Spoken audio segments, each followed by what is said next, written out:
Okay, so today we're going to be looking at section 4.1, congruence. So what does it mean to be congruent? Figures that have the same size and the same shape are said to be congruent. Okay, two figures are said to be congruent if there is a rigid motion that maps one figure onto the other. A rigid motion is sometimes called a congruence transformation. So something about the notation itself. So this will help you in making sure you identify congruent parts of things. When naming congruent figures, you need to use congruent naming, meaning the corresponding congruent parts must be named in the same order. So if I tell you that this triangle ABC is congruent to DEF, not only have I told you the two triangles are congruent, but the corresponding letters in the same order are congruent. So angles A and D would be congruent. B and E would be congruent. C and F would be the congruent pieces. Okay.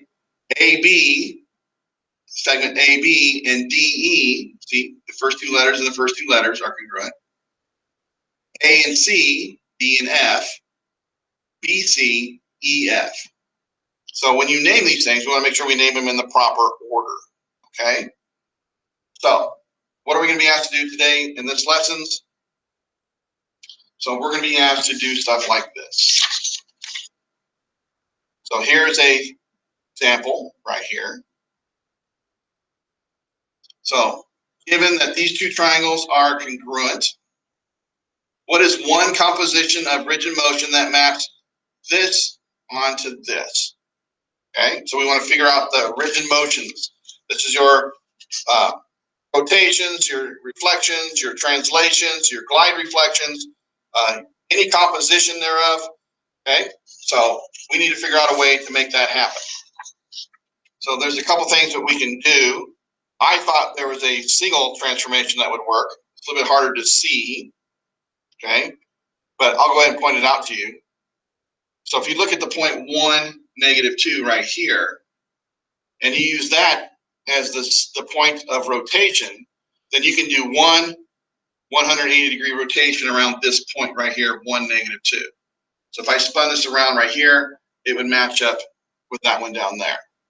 That's a little bit harder. That's a single rotation. They wanted you to have a composition, so they wanted to go through 2 rotations. So one of the things that you can do is this.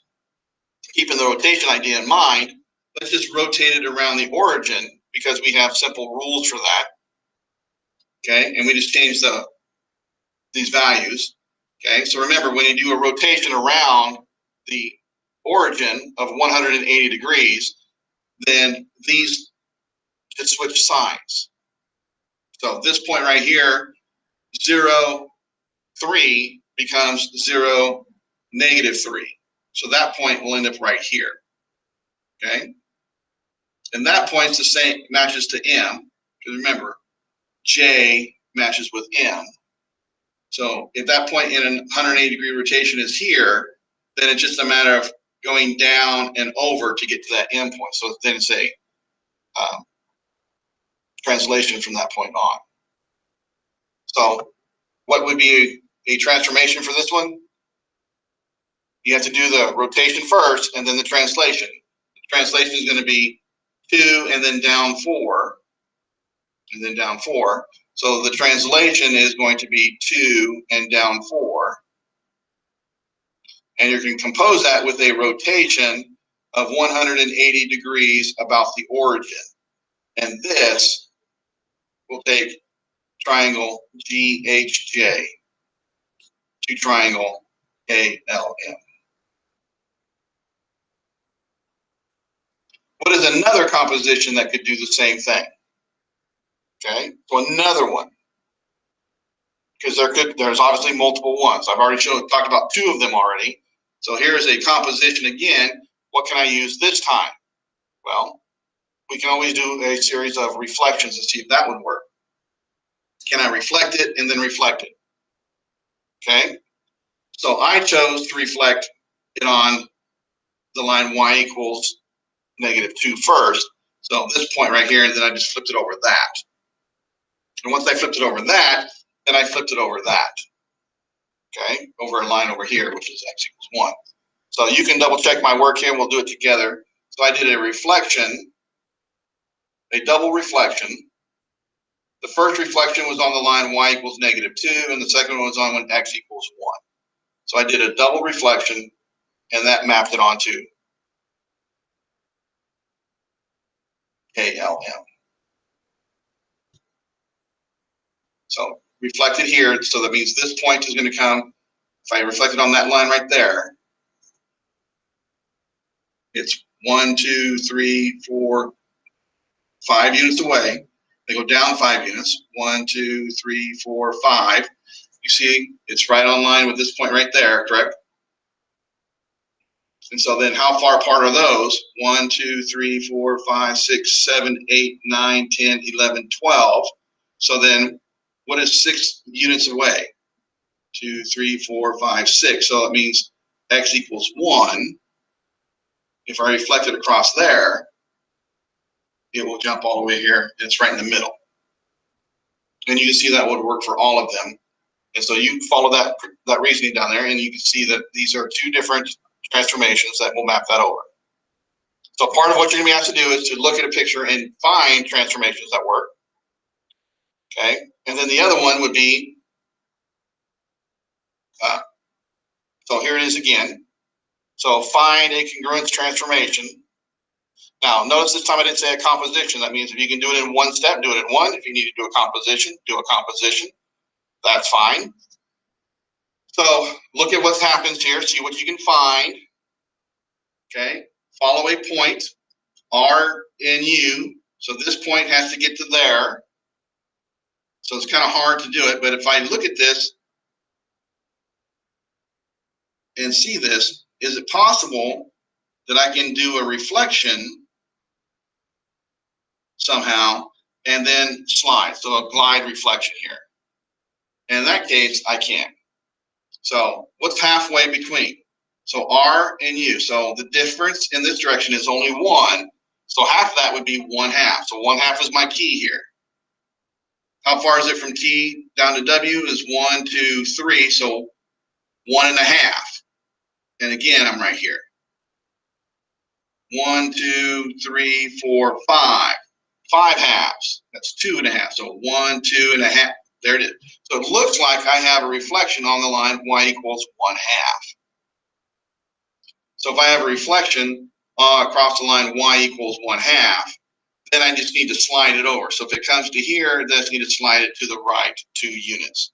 So that is my translation. So remember, put it in as a reflection, then a translation, and then you're taking RST, and you get triangle UVW. So that's kind of how I was doing those. So the next question that you'd be asked to do would be something similar to this right here, at the bottom.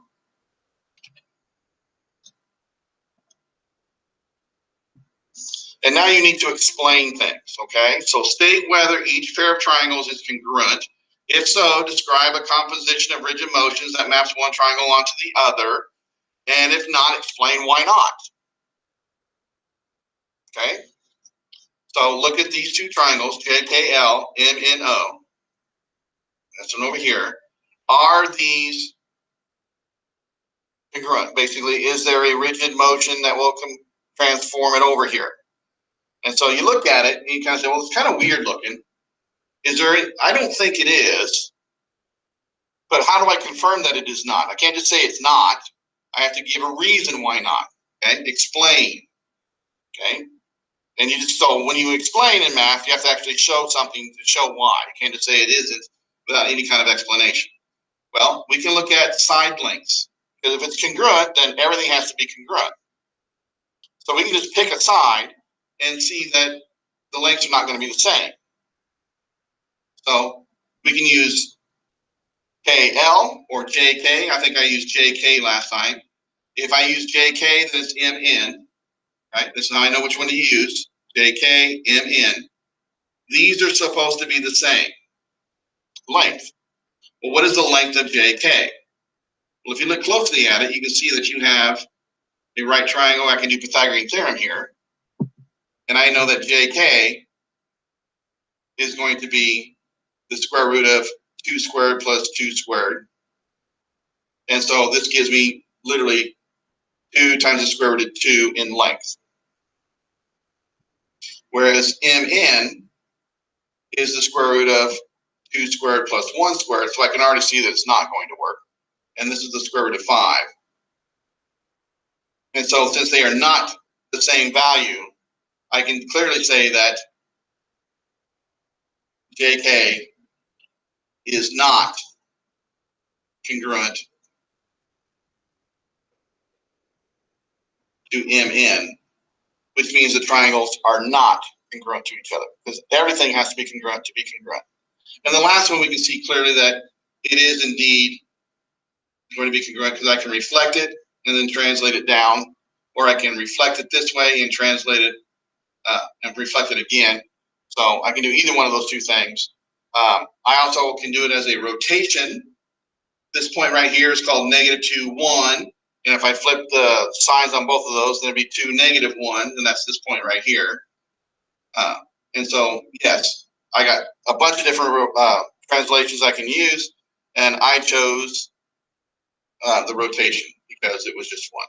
So 100 degrees, 180 degrees around the origin. We'll take triangle JKL to triangle PQR. And so there's that one. So that's what you're going to be asked to do. It's going to be asked to confirm that things are indeed congruent, and to find the transformation that makes it happen. Okay, and we'll do more problems together in class.